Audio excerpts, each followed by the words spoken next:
ओम नमो भगवते रामकृष्णाय।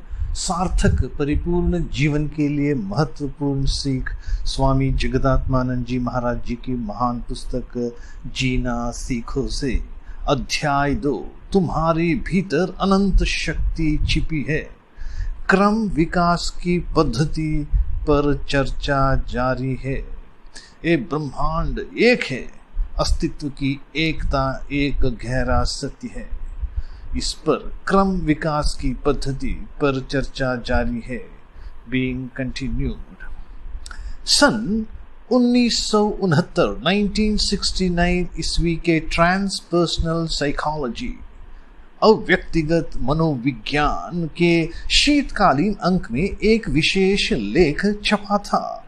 इस लेख के विभिन्न भागों में भौतिकी, खगोल शास्त्र, अंतरिक्ष विज्ञान आदि क्षेत्रों के विख्यात वैज्ञानिकों तथा दार्शनिकों के संतों के उद्धरण उनके नामों का उल्लेख किए बिना ही दिए गए थे। केवल लेख के अंत में दी गई टिप्पणी में ही इन उद्धरणों के स्रोत सोर्स तथा उनके लेखकों के नाम दिए गए थे। इन टिप्पणियों को देखे बिना वैज्ञानिकों तथा दार्शनिकों संतों की उक्तियों के बीच भेद कर पाना कठिन था।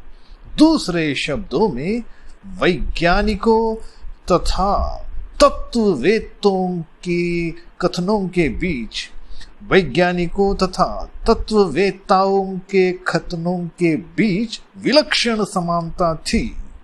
इस विषय में रुचि रखने वालों को डॉक्टर काप्रा द्वारा लिखित पुस्तक ताओ फिजिक्स पढ़नी चाहिए। स्वामी विवेकानंद ने शिकागो की धर्म महासभा में भारत का प्रतिनिधित्व करने के बाद लौटकर कुंभकोणम में अपने स्वागत का उत्तर देते हुए आइंस्टीन द्वारा सापेक्षता का सिद्धांत थियोरी ऑफ रिलेटिविटी प्रकाशित कराए जाने के 8 वर्ष पूर्व ही कहा था।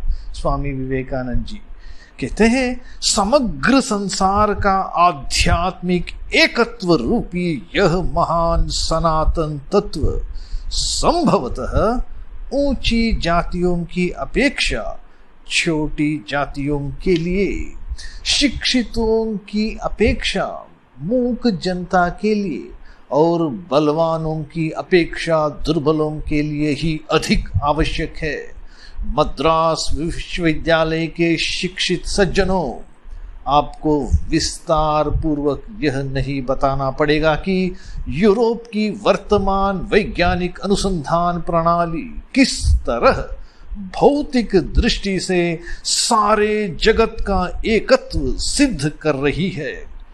भौतिक दृष्टि से भी हम, तुम, सूर्य, चंद्र और सितारे इत्यादि सब अनंत जड़ समुद्र मैटर की छोटी छोटी तरंगों के समान है।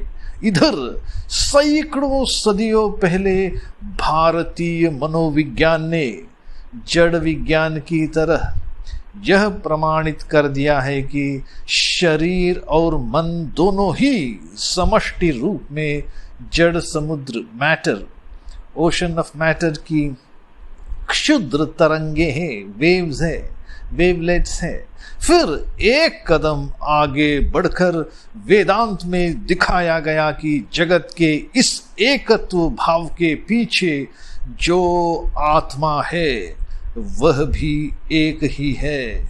समस्त ब्रह्मांड में केवल एक आत्मा ही विद्यमान है। सब कुछ एक उसी की सत्ता है। विश्व ब्रह्मांड की जड़ में वास्तव में एकत्व है। इस महान सत्य को सुनकर बहुतेरे लोग डर जाते हैं।